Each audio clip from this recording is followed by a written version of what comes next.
Assalamu alaikum wa rahmatullahi wa barakatuhu. This is Raisa Ghiwala. I'm the divorced Muslim coach. I help high-functioning Muslim wives who are burnt out, lost themselves, done trying to make it work, feeling like divorce may be the only option, to revitalize her life from purpose, passion, peace, and to find clarity to be true to herself, her family, while pleasing Allah. أعوذ بالله من الشيطان الرجيم بسم الله الرحمن الرحيم رب اشرح لي صدري ويسر لي أمري واحلل عقدة من لساني يفقهوا قولي أعوذ بالله من الشيطان الرجيم بسم الله. Okay, so my topic today is all about how to avoid divorce.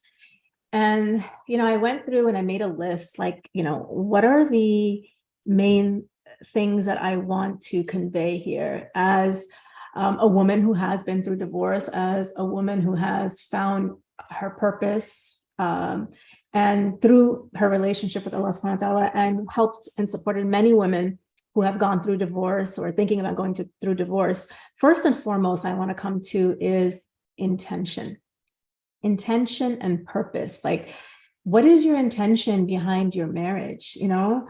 Always plan about getting divorced, right? No one does. And so going back to the intention of why are you here? Why did you marry? Why did you get married in the first place? And what's your reason? What's your purpose behind it? And to link that to it being an act of worship. Okay? Because we know that we can link, when we link everything back to the intention of pleasing Allah, it can be an act of worship. And this divorce thinking, it comes from layers of frustration, frustrated thinking, defeated thinking, and feeling hopeless that things will never change and that you need things to change in order for you to be happy or in order for you to be at peace. And that is the illusion right then and there, right? Because if that was the case, then, your peace or your happiness would be dependent on something else, on someone else. And that is not the way that Allah subhanahu wa ta'ala has created us, right? So anytime you find yourself in this rut, this stuck thought pattern of divorce thinking, know that there's something bigger going on here, that there's a message here to look inward and see what needs to change within yourself first. Look at it as Allah subhanahu wa ta'ala inviting you to something to learn about yourself, to grow. And this is the formula that Allah subhanahu wa ta'ala has told us in the Quran, that He is not going to change our condition until we change what it is within ourself that needs to be changed. So first, looking within, having that level of self-awareness. And when it can feel very disempowering and helpless when you need your husband to change, you need your circumstance or your situation to change in order for you to feel good, to be okay. Whereas Allah subhanahu wa ta'ala knows exactly what He's sending you. He knows which husband and which spouse that He's matched you with. And He knows the circumstance and the situation that He's testing you with, either He's challenging you with, right? So it's not about that. It's the response that matters. It's not trying to change or control everything on the outside. It's looking within first and following the formula of change. What is it that digging deep within yourself, right? Because that's the only way that change works. That's how it works, because Allah is the one who's in charge of that. Because we can keep changing our external situation and our, circumstance, get rid of this person, get rid of that person, all these toxic people that are causing us so many problems, or difficult people, but you're going to keep getting the same message louder and louder and louder of what Allah subhanahu wa ta'ala is trying to teach you or show you. If you don't heed the message, right? And everybody wants their marriage to be successful. And I'm not just talking about longevity here, because that's not the only indicator of a successful marriage, right? But Allah subhanahu wa ta'ala tells us in the Quran that marriages, they're meant to be a source of sakina, peace, and mawadda, like that love that Allah subhanahu wa ta'ala has placed in the hearts between the spouses. You're supposed to find comfort and peace, and just that validation there in that relationship where you're supposed to be a garment. You're meant to be a garment for your husband, and your husband meant to be a garment for you, right? That protection. So another way to look at the intention and the purpose of your marriage is it's a means to get to know Allah, to get to experience Allah, right? And to get closer to Allah subhanahu wa ta'ala. And guess what? You can refresh this at any time, because we all get distracted, we lose sight or we lose track, in the day-to-day things. But that pause, that recentering yourself to go back to, okay, wait a minute, why am I here? What am I doing? What is this marriage all about? And go back and refresh that intention. Second thing is gratitude. And we hear this a lot everywhere, in the non-Muslim spaces and the Muslim spaces, right? And the focusing on what you have rather than what you don't, right? Because it's very easy to think, oh, this is not working right. Like, he's not helping me with this. And, she's always complaining about that.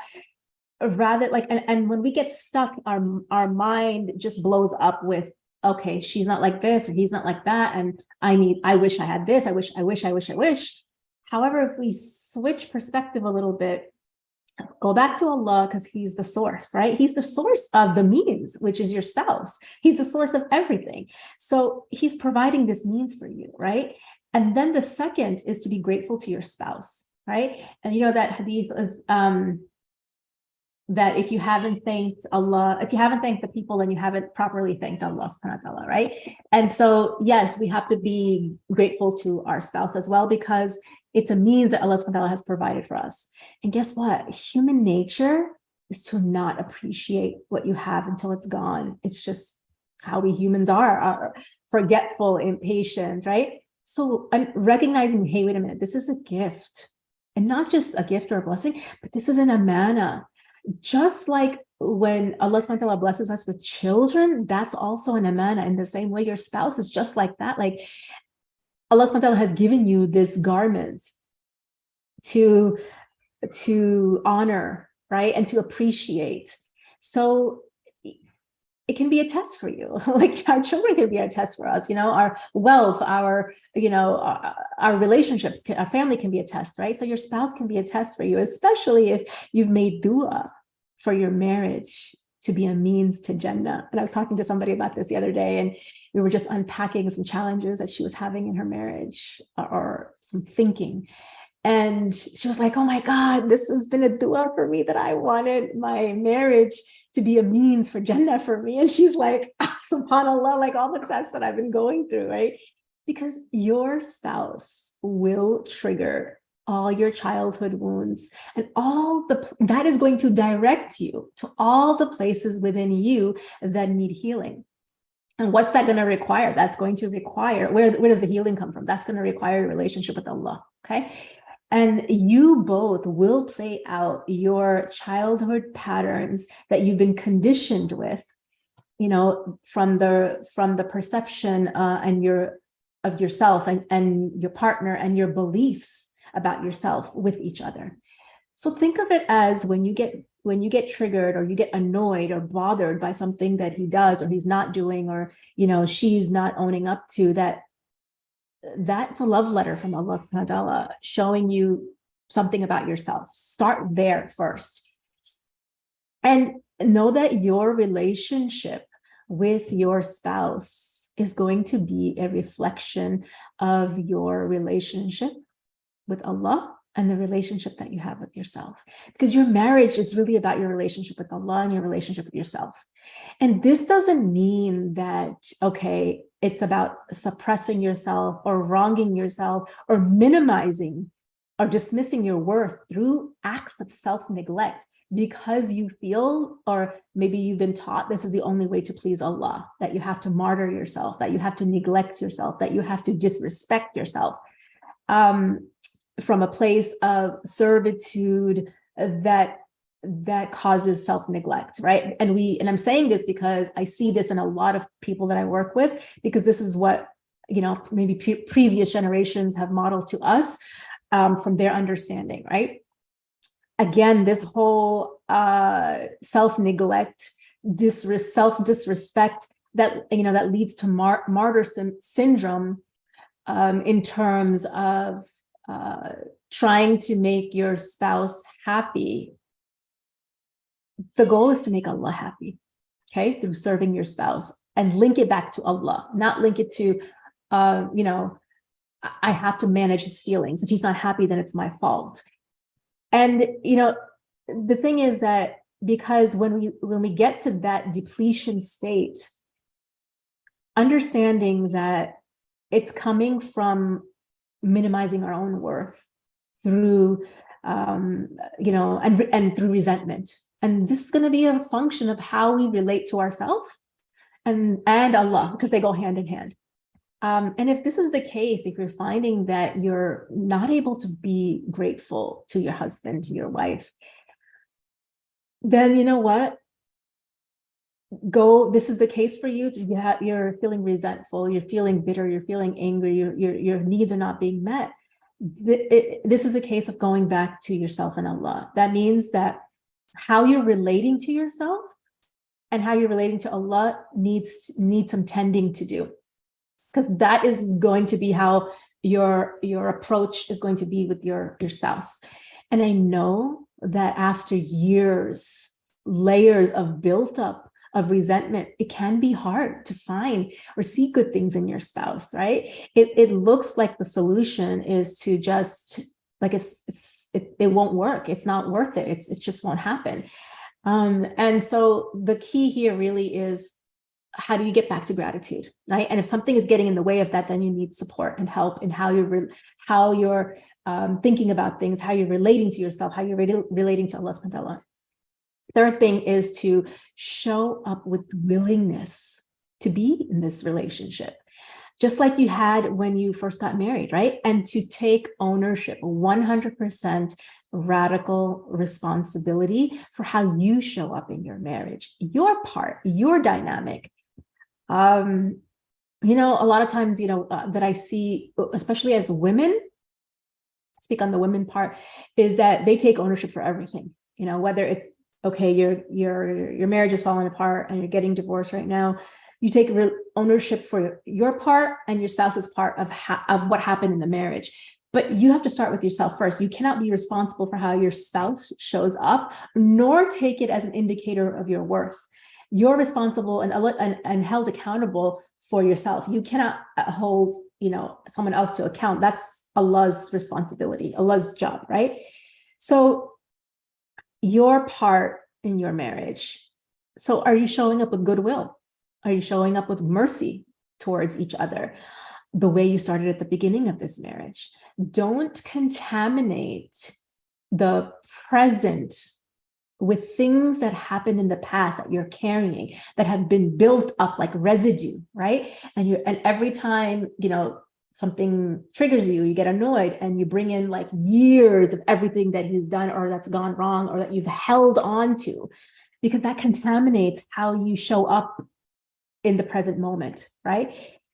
Because that's the only place life is happening. Bringing the past is useless, right? Because it's dead. It doesn't exist anymore unless you keep it alive through your thoughts in the present moment. And if you find that's coming up for you, like you just can't help, but the past keeps coming up, then get the support that you need to become more self-aware, self-conscious, living in the present moment, to leave the past behind and truly live in the present moment. And, I have programs on this. There's lots of people who help with this. And because most of us we're not living in the present moment. We're living in our head and in the past and with all of these assumptions and expectations. And this totally reminded me of, as I mentioned, self-consciousness, because this conscious awareness and self-consciousness is the precursor for us to have taqwa. And what is taqwa? Taqwa is God consciousness, right? If you're not aware of yourself, how can you be aware of Allah in the picture, right? And this reminded me of the saying of Umar radiallahu anhu, who said, was talking to a man, and he said he was thinking about divorcing his wife. And he said, why do you want to divorce her? And he said, I don't love her. And Umar radiallahu anhu said, must every house be built on love, right? And understanding what definition do you have for love? And, and he said, what about loyalty and appreciation? And I believe in that. What about taqwa? What about mercy? What about duty? Right? And what about thinking, what is Allah looking for me to do here? Okay. Because running away and not heeding the message that Allah subhanahu wa ta'ala is trying to give you is not the solution or the answer, because one way or another, that message it will be delivered, and it can get more louder and it can get more painful in order for you to wake up, to have a wake-up call. And so, this whole idea of love and happiness is fleeting, and we chase these things, right? Because one moment you can feel like you're in love and you love this person because they're, doing what makes you happy. But the next moment you're upset and you're disappointed and you're no longer feeling the love anymore, right? Because we're not here meant to be chasing love and happiness, right? We need mercy to each other and compassion to each other and goodwill in a marriage, rather than what's happening in a lot of marriages is bitterness, is layers and added of bitterness and resentment toward each other. And you're just like attacking each other. And, it reminded me, this love that we're chasing reminded me of this hadith Qudsi that says, if Allah subhanahu wa ta'ala loved his servant, he calls Angel Jibreel and says, I love so-and-so, so therefore love him. And he calls out to the Prophet sallallahu alaihi wasallam. So then Angel Jibreel loves him. Then Angel Jibreel calls out into the heavens and says, Allah loves so-and-so, so therefore love him. And the inhabitants of the heaven love him.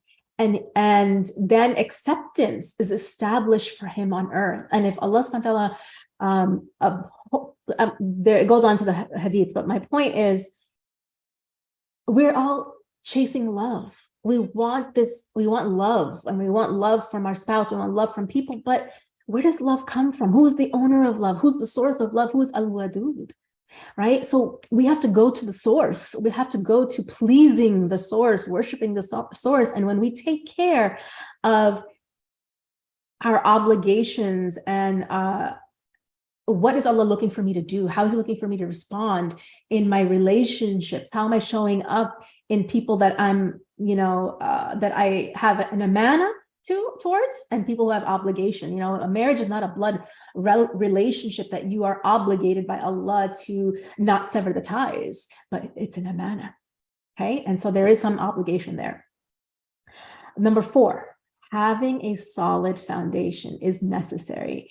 A secure attachment to Allah subhanahu wa ta'ala. And I know that Sister Khadija Al-Qadr did an amazing talk about this. If you haven't watched it, I would encourage you to go and watch it. She did it, I think it was yesterday or the day before, in this marriage conference.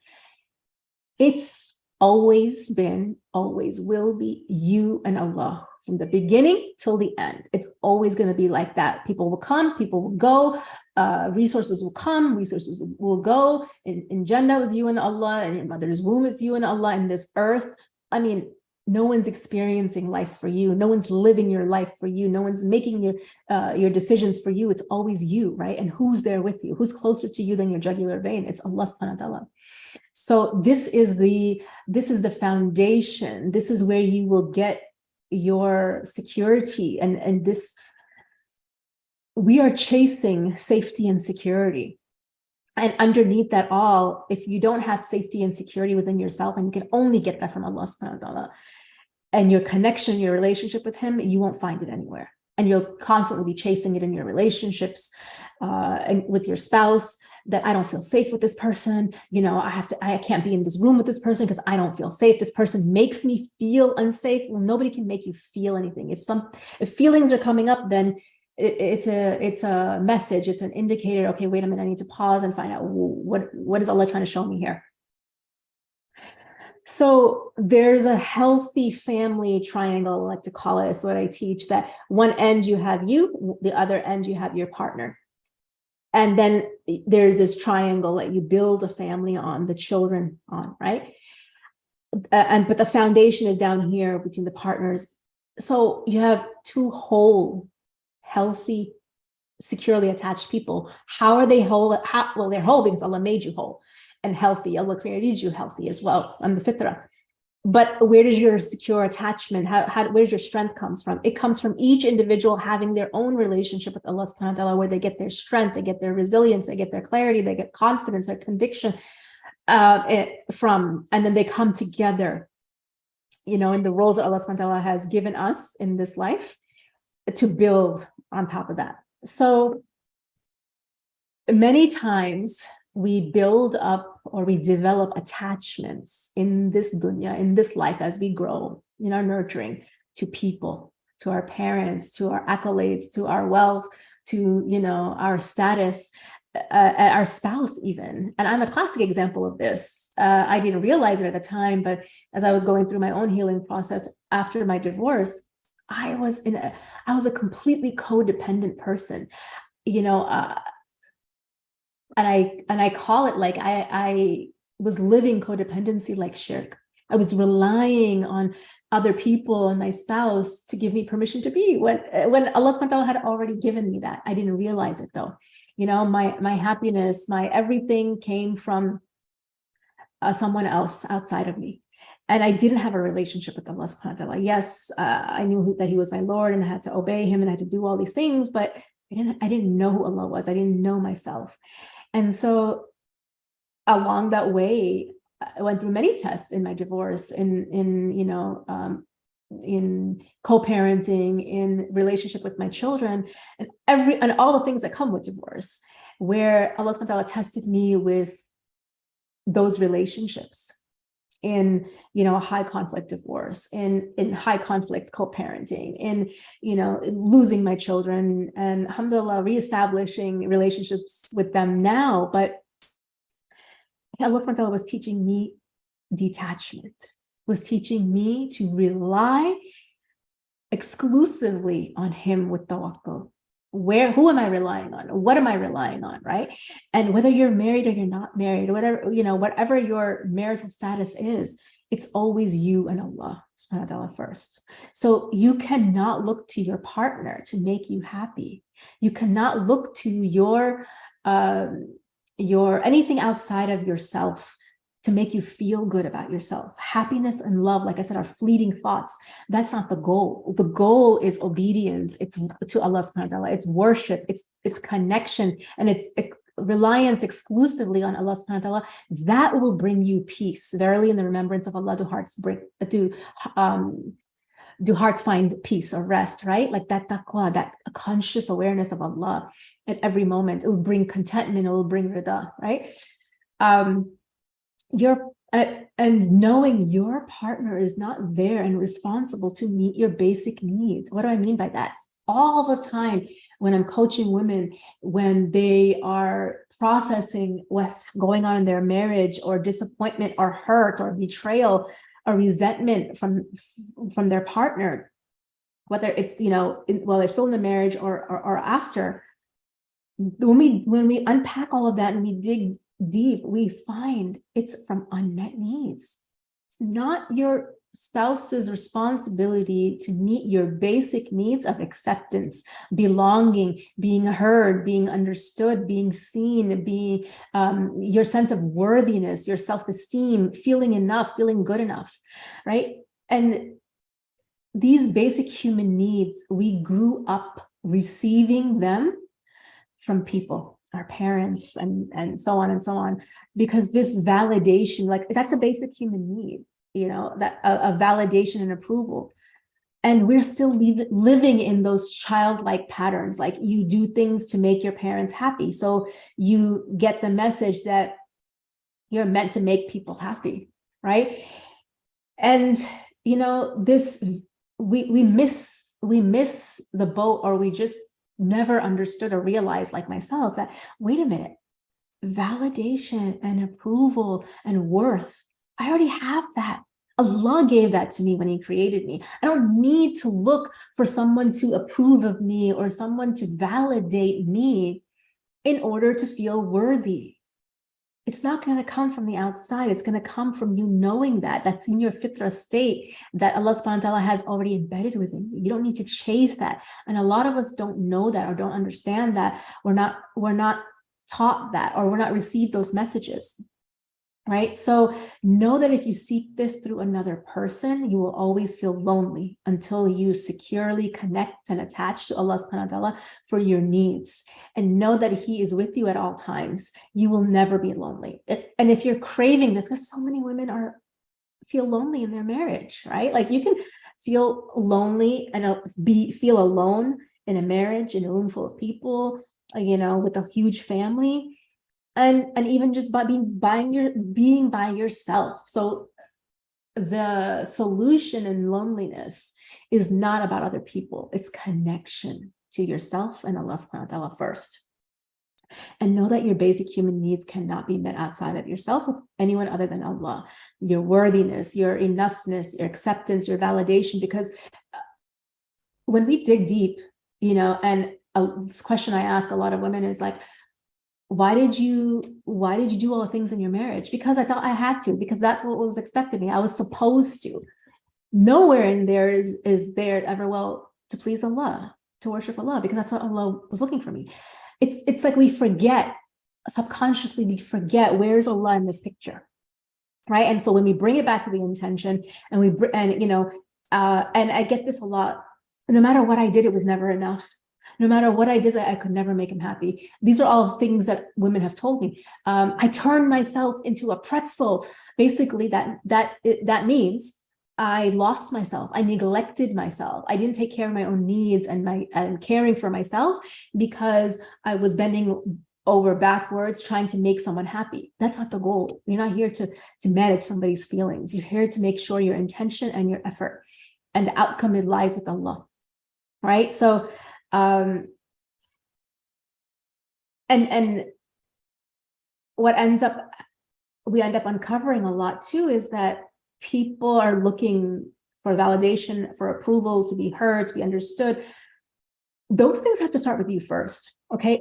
Allah is the all-knowing, He's the all-hearing, He's the all-seeing. So you ain't gonna be heard or seen or understood with nobody the way you will with Allah. Okay, but it's you believing that, it's you knowing that, okay, when I'm in sujood, when I talk to Allah, like He hears me, like He's validating me. And then I have to validate myself. I can't skip this middle person, me, in between and go straight to someone else, seek that out, right? And so, and then the other thing is like knowing, like Allah subhanahu wa ta'ala is your protector, your provider, your maintainer, your sustainer. He's the one who's giving you your risk. Yes, the means is coming through your spouse, but your husband or your wife cannot hurt you unless you allow them to. So remembering, linking it back to Allah as my protector, right? But if I'm relating my worth to everything he or she does or says, then there's a disconnect there. And that's what I need to recircle on. Knowing that my identity as His honored, Allah subhanahu wa ta'ala's honored servant comes from there. My identity comes from there, my dignity, my respect. So I can respect myself, right? And I don't need to get it from outside. And this whole, why do we get tests and challenges, is to see how we're going to respond, to see if we're going to turn to Allah for the help to get through it, right? To see if we're going to rely on others or are we going to rely on Allah? Are we choosing others or are we choosing Allah, right? And it's this process of detachment, this process of purification, right? It's always you and Allah first, then your spouse, your parents and your kids, etc., etc. Our job is to please Allah subhanahu wa ta'ala with expectations from Him alone, right? Not from others or from pleasing others to get your needs of validation and approval and feeling good about yourself. All right, so this is one of the most important that I'm going to focus on, but I wanted to talk about the other ones as a foundation, but the art of effective communication. This is a skill that has not been taught, unfortunately. So, we end up communicating with the default ways in which we learned in childhood that we just carried along with us, right? And, as a child, we have immature thinking. So we have immature coping ways and communication to get our needs met. And they get picked up and developed in our childhood, which it gets programmed within us in our first 7 years of our life, and it just becomes on autopilot, like subconsciously, right? What we learned, what was in our home, what we saw our parents, how we saw them interacting with each other, and how they respond to each other, when they're upset, when they're angry, when they're happy, when they're sad, right? And this may not be the most effective and functional way of communicating with each other, right? So effectively knowing how to deal with conflict, a lot of us have, I know I certainly did, have dysfunctional ways of dealing with conflict, which just weren't taught, right? Such as not to deal with it, avoidance, stonewalling, passive aggressive, aggressive, narcissistic tendencies, etc., and sabotage, self-sabotage, right? Being able to express yourself authentically without the masks, on all of this self-editing and managing people's responses or feelings. Many, many, many times in coaching, we find that women, they were always, it started out like being worried and about how are my parents going to react? What are they going to think? What are they going to say? I'm here to manage their feelings so that they don't get angry, they don't get upset, they are not, disappointed in me. So I have to become somebody who I think that they're gonna be happy with. And you just get used to and accustomed to not knowing who you are, not being able to express yourself authentically, and being able to just be, right? And that again, that goes back to knowing yourself and knowing Allah. So this art, it comes down to two things. It comes down to being able to separate the person from the problem. And this is the prophetic way that Prophet ﷺ taught us, right?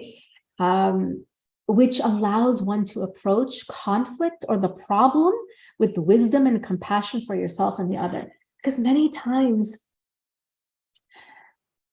we approach the conflict or the issue at hand as he's the problem, she's the problem.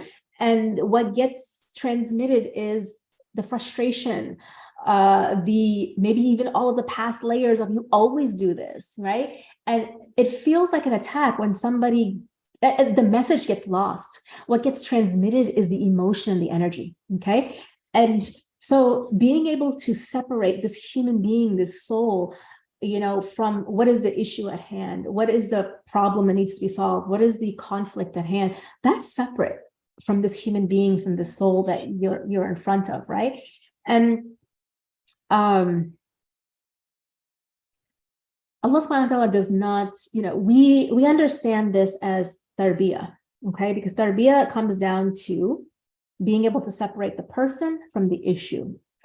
And it has to be led and done with compassion. So what does that mean, right? Like tarbiyah is the development and the training of people, human beings in various aspects, right? And it refers to systematic development and the training, whether it's children or students, whatever it is.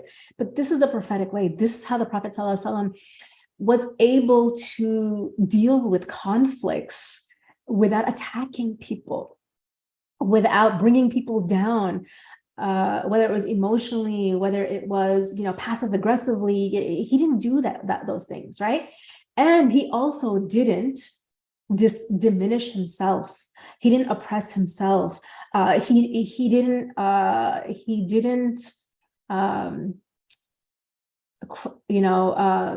dismiss his boundaries, right? Or his own rights. He didn't allow oppression for himself nor for other people. Or, he was, and this is important in marriages, because we want to make sure we're not oppressing ourselves, but we also want to make sure we're not oppressing another person. Okay. So how do we do this? Number one is, when you are emotionally heightened, you cannot effectively do this. So when you're upset, you're angry, you've been triggered, you feel this rise of emotion come in with you, that's going to require you to pause and know, wait a minute, this is happening within me. This is me, my feelings, taking 100% accountability and responsibility, owning your feelings. They're coming from, it's an inside job. It's coming from you. It's coming from your thinking about maybe something that your spouse did or is not doing. And it's bringing up feelings of frustration within you. Okay. But those feelings belong to you. So recognize when you're in your feelings, you're triggered, you're not in a space of clarity or able to access your intuition and your wisdom, which you're going to need to be able to access in order to effectively communicate, because our intuition and our wisdom is Allah subhanahu wa ta'ala's guidance. It's our GPS. I like to coin it God protection system, okay?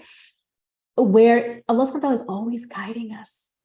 But when we're in our feelings of anger, frustration, disappointment, hurt, just being fed up, we're stuck in our head. We're stuck in our ego-centered thinking rather than our heart-centered wisdom, because this is where we connect to Allah subhanahu wa ta'ala. This is where we can hear what he's guiding us with, right? What he's leading us to.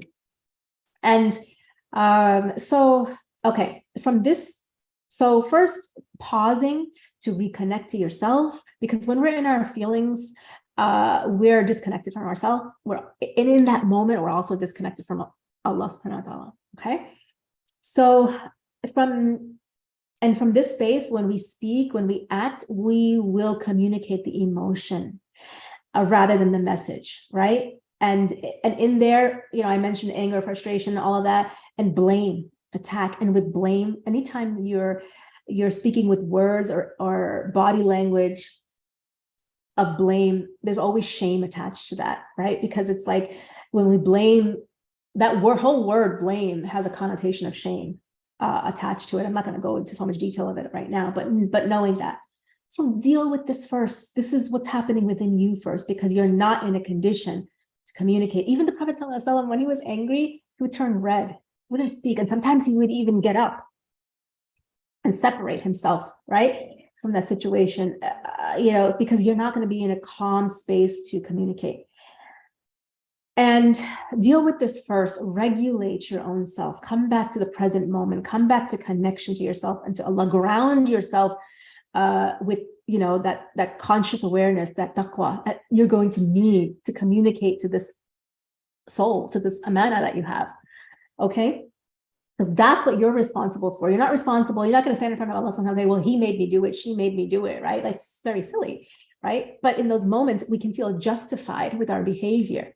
And when we project that onto somebody else, that defensive mechanism, you're going to have one ego and you're going to have another person feeling attacked. You're going to have two egos attacking each other and turn into a huge explosion. And I know that we've all experienced this. Right? And the boxing gloves come out. So from this, when you're in that moment, to be able to ground yourself and reconnect back to yourself, whatever you need to do, whether it's the breathing or it's a dhikr, or it's a reminding yourself your intention and, your self-awareness of your thinking or your feelings in that moment, you may be able to say, or you may need to say, I'm not in a condition to respond to this right now, or I need time and, a little bit of space to just settle myself so I can communicate to you effectively what I really mean and what I'm really trying to say, because I don't think I'm in the space right now to transmit that or communicate that, right? And in a neutral way, not in a huffing and a puffing way. So give yourself that time and that space that you need. And from when you're in that space of neutrality, when you've had time for the emotion to settle down, that clarity to come back up, you're looking at things from a different perspective. You can really see, you can be in that neutral space, that peaceful space, which is our natural state. You can access your heart-centered wisdom and intuition and ask, what is Allah looking for me to do here? What's the right thing for me to do here, right? Not what I feel like doing, but what's the right thing to do here, right?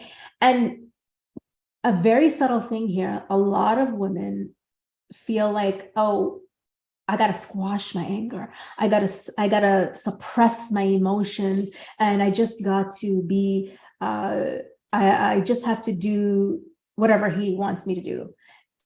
And that's not how it works. You have to understand yourself first before you can hear what someone is trying to communicate to you. What's the actual issue at hand, right? So, and a lot of times women feel like they just sacrifice how they're thinking, how they're feeling, what their needs are,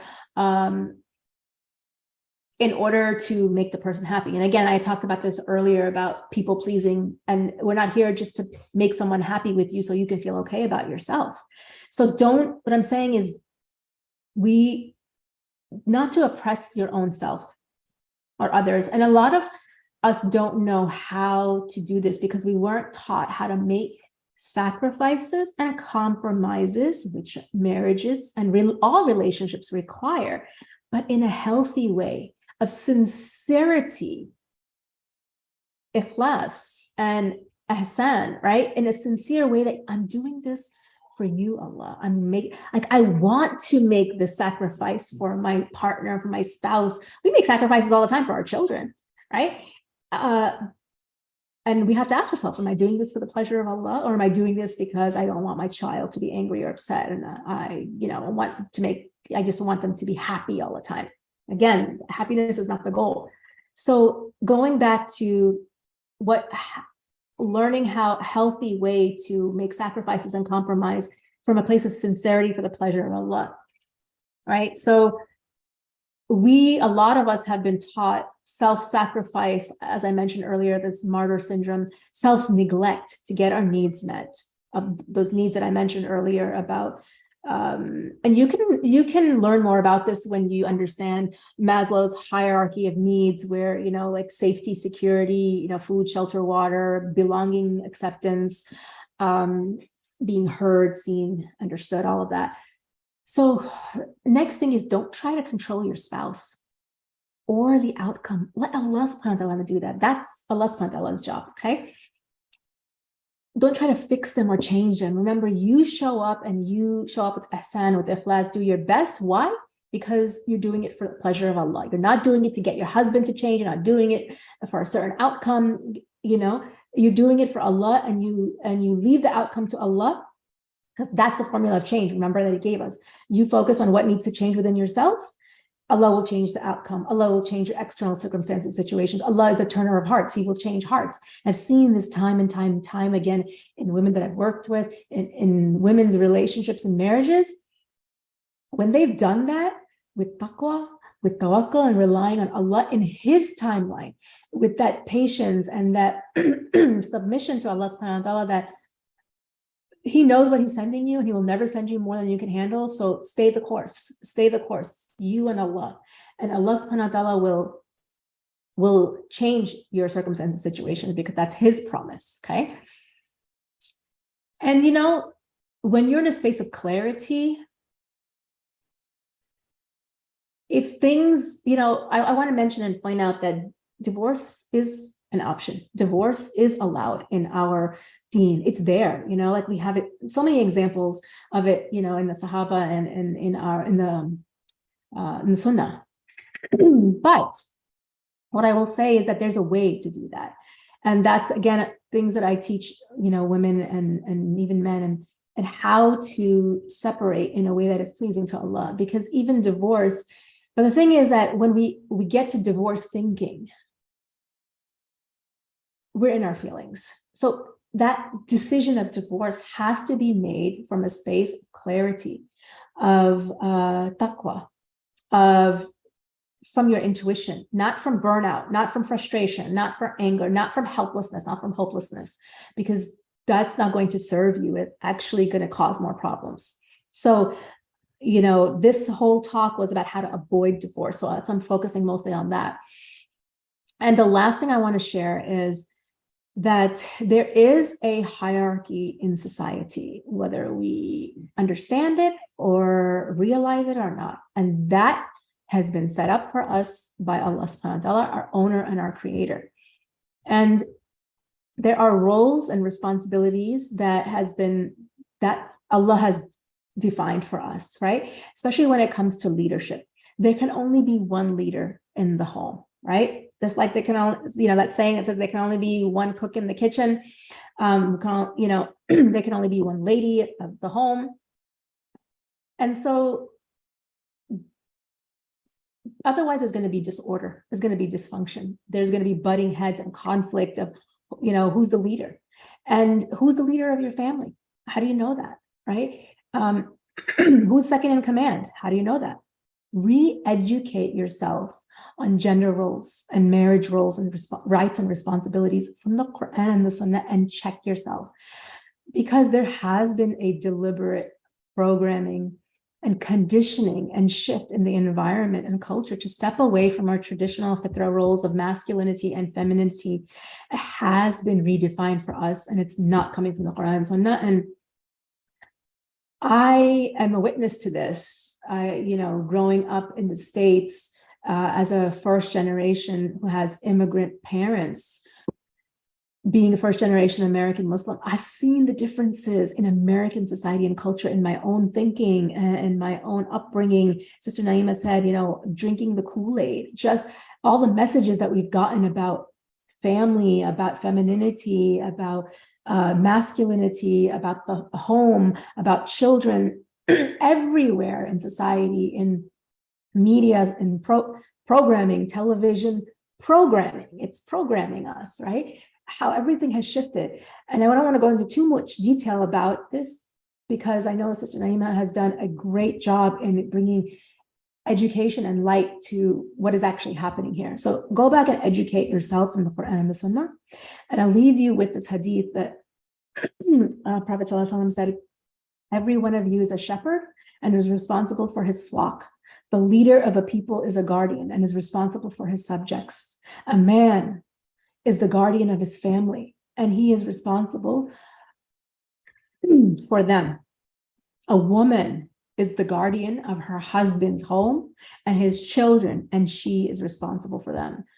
The servant of a man is a guardian of the property of his master, and he is responsible for it. No doubt, every one of you is a shepherd and is responsible for his flock. And this hadith tells us, men, women, what's our responsibilities?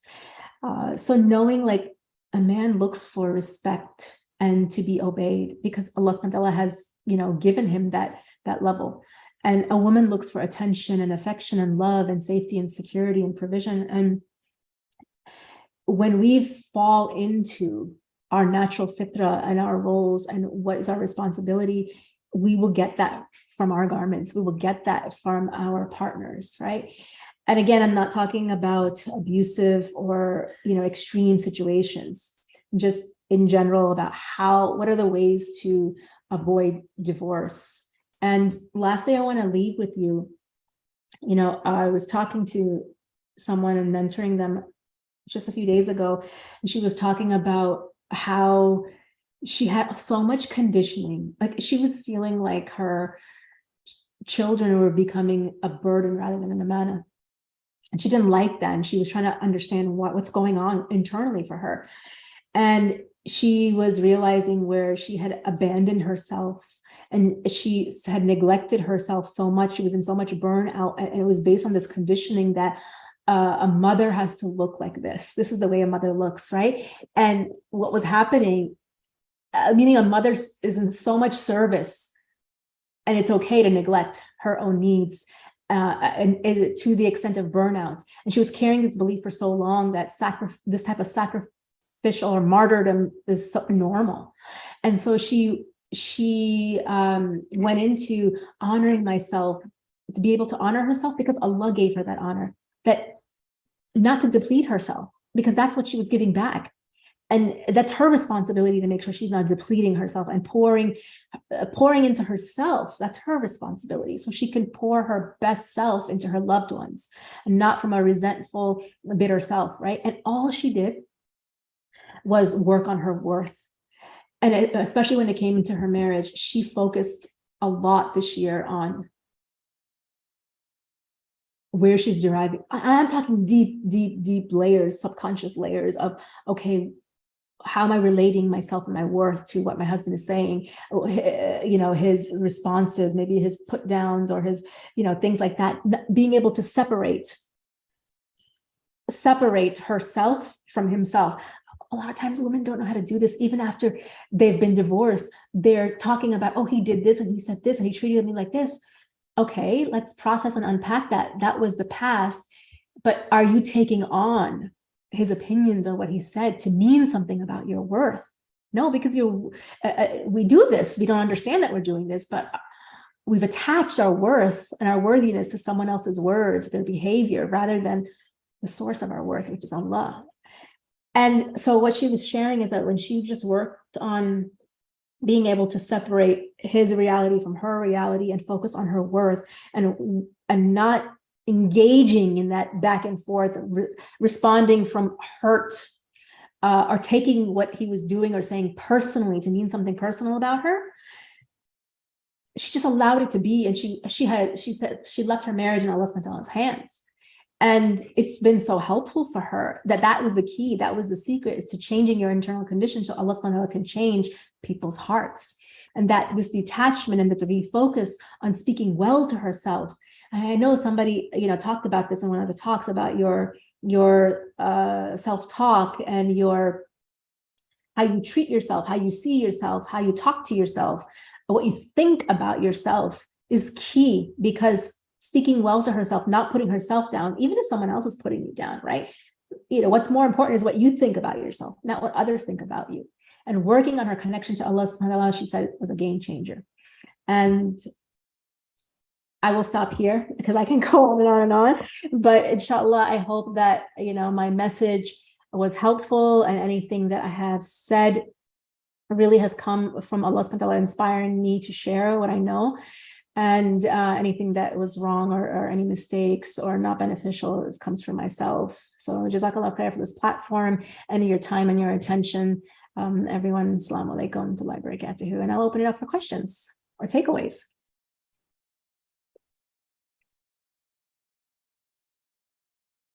Jazakallah khairan, sis. I think you were blowing people's minds.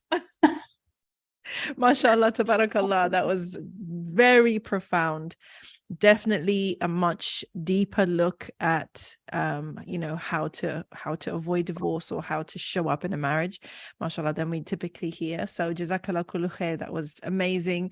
And would you say that your own perception or even your coaching around this issue has evolved over the past couple of years? Because I think it has. SubhanAllah.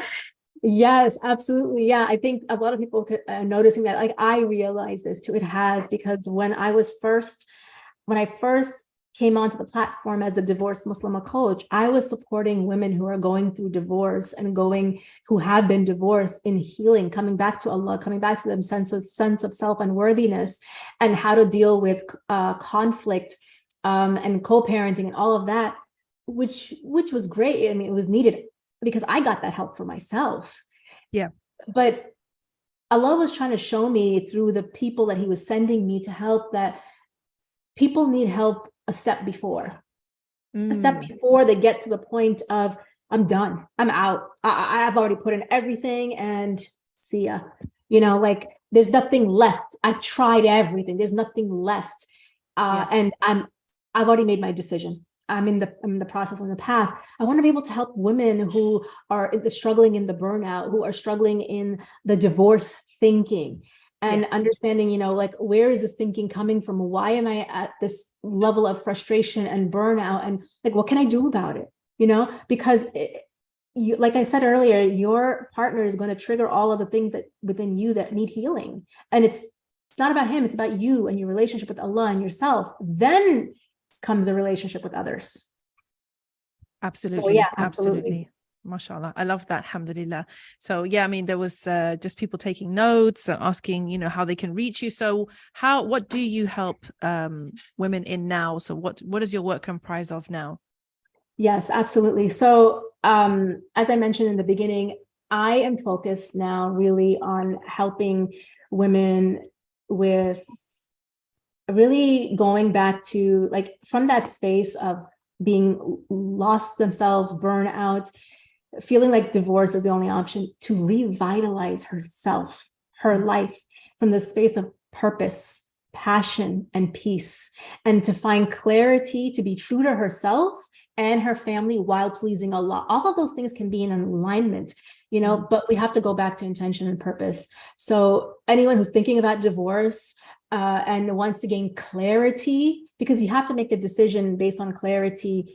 And if it's all ego thinking of frustration and burnout and I'm done, then it's coming from ego thinking, and you're not in a state of clarity, because people who think that way also are very wishy-washy. They don't know how to execute the decision because there's lots of underlying guilt or uncertainty. So the decision has to come from a place of clarity, tawakkul, and certainty, right? Absolute clarity. Yeah. So I help women to gain clarity, come back to themselves and their relationship to Allah subhanahu wa ta'ala, and then make the decisions that you need to flow forward in your life. MashaAllah, and you can reach me on Instagram at Raisa Ghiwala, or the Divorced Muslim Coach, and also my website, which is raisaghiwala.com. Alhamdulillah, Jazakallah khairan, and we will wrap up that recording there. Jazakallah khairan, Bismillah. Alhamdulillah, we've got Sister Haleh Banani in the house. Have you guys spoken on the same platform together? Are you familiar with each other's work? Assalamu alaikum, Sister Haleh. Welcome back. Thank you. Thank you. It's great to be back, mashallah. Girl, I'm loving that green. Hello. Can I get a piece of that? It's 2023. Want to come in? Mashallah. I love green. I love green, like fresh. my green chair, my green rug. Alhamdulillah. Sister, mashallah, I enjoyed. I only caught the ending, but I love the fact that you're doing this work for people who are divorced. We really need that. And it's I think it's admirable to be vocal about it, to say that you are divorced and to help those who are going through it. Some people try to kind of hide it and come across in a different way. And I like how you're open and honest, and we really, really need this. So may Allah bless your work. I mean, Jazakallah khair. It's a pleasure and honor to be here with you. Jazakallah khairan. That's so sweet, mashallah. I want to see you guys on a platform. I'm sure you will have a lot to say, inshallah, when we have another one of these, bi'idhnillah.